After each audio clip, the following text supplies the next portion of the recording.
अब हमने करना क्या है कि कूलिंग BTUs को डिवाइड करना है। इसमें 100% कॉपर पाइप्स लगे हैं, तो मैं आपको करीब से दिखा देता हूं। और जहां तक बात है कैनवुड की, कैनवुड पाकिस्तान में एयर कंडीशनर को 2004 से असेंबल कर रहा है। इस मॉडल की एनर्जी एफिशिएंसी रेशो बहुत अच्छी है। मैं इसकी स्पेसिफिकेशन प्लेट को देखते हुए इसे कैलकुलेट करूंगा। POP पे लिखा है 63 डिग्री सेल्सियस। ये मैं जरा करीब से दिखा देता हूं।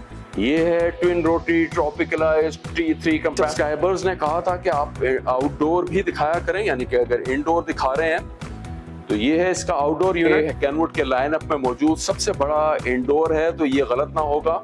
सो ये सब वो चीजें हैं जो कि एक एयर कंडीशनर को एनर्जी एफिशिएंट बनाती हैं। अस्सलाम वालेकुम viewers and welcome back to the channel. मैं हूं आमिर उमर इलेक्ट्रॉनिक्स से और आज हम रिव्यू कर रहे हैं कैनवुड के 2024 लाइनअप में मौजूद एक नए मॉडल का। ये कैनवुड की ई स्मार्ट प्लैटिनम सीरीज का हिस्सा है और इस प्रोडक्ट का मॉडल कोड है KES 1861S। और जहां तक बात है कैनवुड की, कैनवुड पाकिस्तान में एयर कंडीशनर को 2004 से असेंबल कर रहा है और रिसेंटली इसका MOU साइन हुआ है माइडिया के साथ। कैनवुड की प्रोडक्ट्स जो टाइम टेस्टेड है, पाकिस्तान में एक नाम बनाए हुए हैं। इस मॉडल की एनर्जी एफिशिएंसी रेशो बहुत अच्छी है। मैं इसकी स्पेसिफिकेशन प्लेट को देखते हुए इसे कैलकुलेट करूंगा, तो इस वीडियो को एंड तक जरूर देखिएगा। अगर मैं कहूं कि ये मोस्ट एनर्जी एफिशिएंट मॉडल है तो ये गलत ना होगा। आपका मजीद टाइम वेस्ट किए बगैर हम आते हैं प्रोडक्ट रिव्यू की तरफ। सबसे पहले हम रिव्यू करते हैं कि देखने में प्रोडक्ट कैसी लगती है। ये है वो स्पेसिफिक मॉडल, यानी कि 1861S। काफी बड़ा इंडोर है। अगर मैं कहूं कि कैनवुड के लाइनअप में मौजूद सबसे बड़ा इंडोर है तो ये गलत ना होगा। ये है 1866 ऑनिक्स सीरीज। इससे भी अगर आप देखें तो कम से कम 3 से 4 इंच इंडोर बड़ा है साइज में। ये बाकी मॉडल्स हैं। मेरे सब्सक्राइबर्स ने कहा था कि आप आउटडोर भी दिखाया करें, यानी कि अगर इंडोर दिखा रहे हैं तो ये है इसका आउटडोर यूनिट। इसका टोटल वेट है 35 kg। अगर इसका कंपैरिजन 1838 या 1866 से किया जाए तो इसका आउटडोर जो है 5 kg कम है उनसे। साइज में भी कंपैरेटिवली छोटा है। इधर इसके कॉस्मेटिक्स देख लीजिएगा। हम जरा करीब होते हैं इस प्रोडक्ट के। व्हाइट कलर में आता है ग्लॉसी फिनिशिंग के साथ। ये स्मार्ट प्लैटिनम सीरीज का हिस्सा है। तो व्यूअर्स, कैसा लगा आपको ये इंडोर? अगर अच्छा लगे तो कमेंट जरूर कीजिएगा। तो चलें अब हम बढ़ते हैं इसके फीचर्स और फंक्शंस की तरफ। ये फुल DC इन्वर्टर है, यानी कि इसमें लगी 5 मोटर्स डायरेक्ट करंट पे चलती हैं। ये हीट एंड कूल मॉडल है।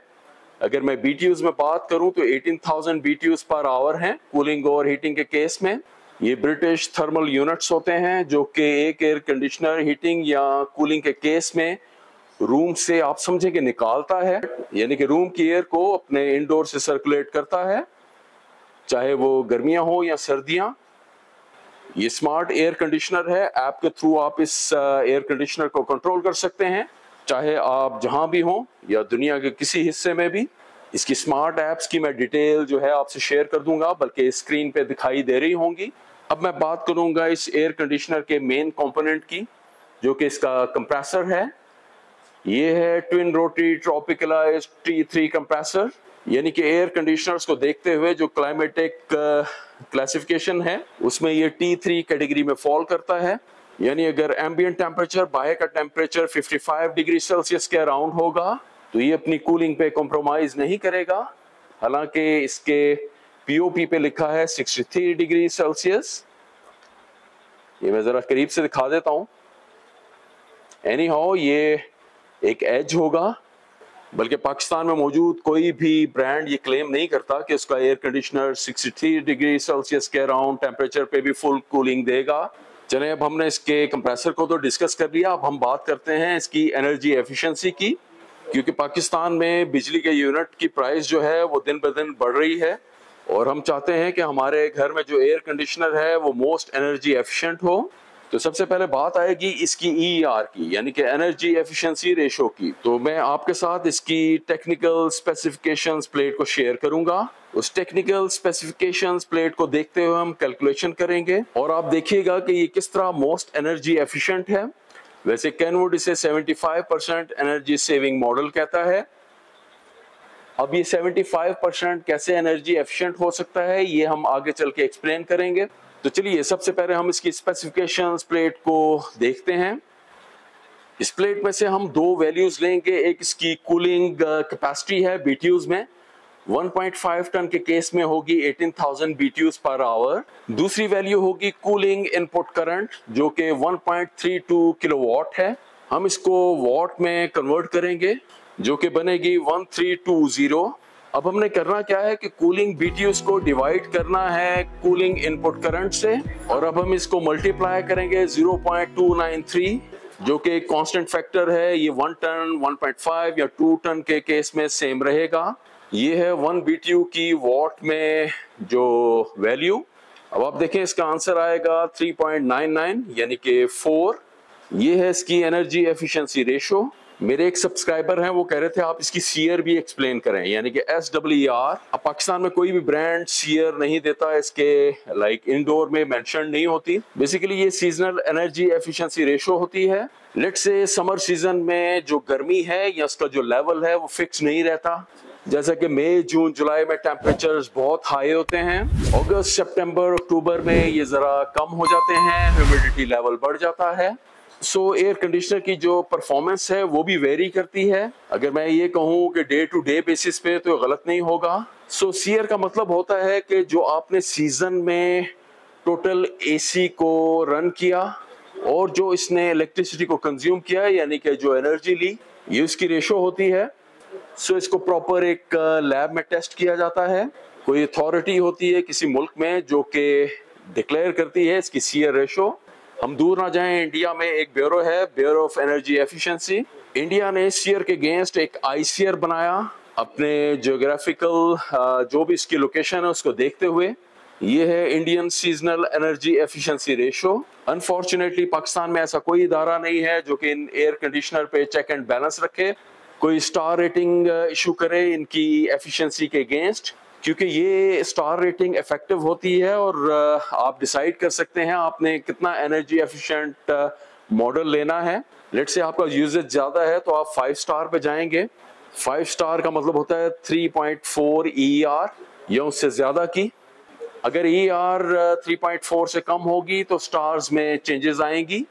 अब कैनवुड इसे 75% एनर्जी एफिशिएंट मॉडल कहता है। उसके लिए स्पेसिफिक एनवायरनमेंट है जो कि आपको देखना होगा, बल्कि आपको इस एयर कंडीशनर को देना होगा, जिसमें रूम का साइज, की location, then geographical location, Pakistan में आप किस एरिया में रहते हैं, इंडोर यूनिट की जो इंस्टॉलेशन है इसकी हाइट फ्लोर से जैसे कि 7 फीट मैक्सिमम होनी चाहिए। देन आउटडोर जो है वो शेडी एरिया में लगा होना चाहिए। सबसे इंपॉर्टेंट चीज होती है थर्मोस्टेट पे टेम्परेचर की सेटिंग। ये 24 से 26 डिग्री सेल्सियस के इन बिटवीन होनी चाहिए। देन रूम में लगी फॉल सीलिंग का एक एक्स्ट्रा एज होता है। AC को इस्तेमाल करते हुए हमेशा सीलिंग फैन को ऑन कीजिए। सो ये सब वो चीजें हैं जो कि एक एयर कंडीशनर को एनर्जी एफिशिएंट बनाती हैं। सिर्फ ER ही एक अहम फैक्टर नहीं होता। इस एयर कंडीशनर में जनरेटर मोड नहीं है जो कि होना चाहिए था। देन ये ऑटो क्लीन के साथ आता है, सेल्फ क्लीन के साथ नहीं। ऑटो क्लीन और सेल्फ क्लीनिंग में डिफरेंस तो है। सेल्फ क्लीनिंग में फ्रॉस्टिंग और डिफ्रॉस्टिंग होती है, जबकि ऑटो क्लीन में ये ऑफ होते हुए अपने हीट पंप को ऑन करता है और ड्राई करता है एवेपोरेटर फिन्स को। ये R410 रेफ्रिजरेंट के साथ आता है जो कि इको फ्रेंडली है और अच्छी समझी जाती है एयर कंडीशनर के लिए। इसमें 100% कॉपर पाइप्स लगे हैं। मैं आपको करीब से दिखा देता हूं। ये एयर कंडीशनर गोल्डन फिन के साथ आता है, इंडोर यूनिट और इसके आउटडोर में गोल्डन फिन लगी होती हैं। ये एंटी रस्ट हैं और एंटी क्रोसिव हैं। जहां तक बात है कैनवुड की तरफ से अपने एयर कंडीशनर पे ऑफिशियल वारंटी की, तो कैनवुड अपने एयर कंडीशनर के कंप्रेसर पे 10 ईयर, पार्ट्स पे 1 ईयर और PC बोर्ड पे 4 ईयर की वारंटी देता है। कैनवुड के इस मॉडल की प्राइस की तो इसकी प्राइस है ₹2,20,000। अगर आपको ये मॉडल हमसे परचेज करना है या इसके अलावा कोई भी प्रोडक्ट हमसे परचेज करना है तो स्क्रीन पे आपको हमारा ऑफिशियल WhatsApp नंबर दिखाई दे रहा होगा। हमारा नुमाइंदा मौजूद होता है, आप अपनी क्वेरी भेज सकते हैं। तो व्यूअर्स, अगर आपको हमारी ये वीडियो पसंद आई हो तो इसको लाइक एंड शेयर, अगर आप हमारे चैनल पे नए हैं तो इसको सब्सक्राइब करना मत भूलिएगा। अब मैं चलता हूँ, अल्लाह हाफिज।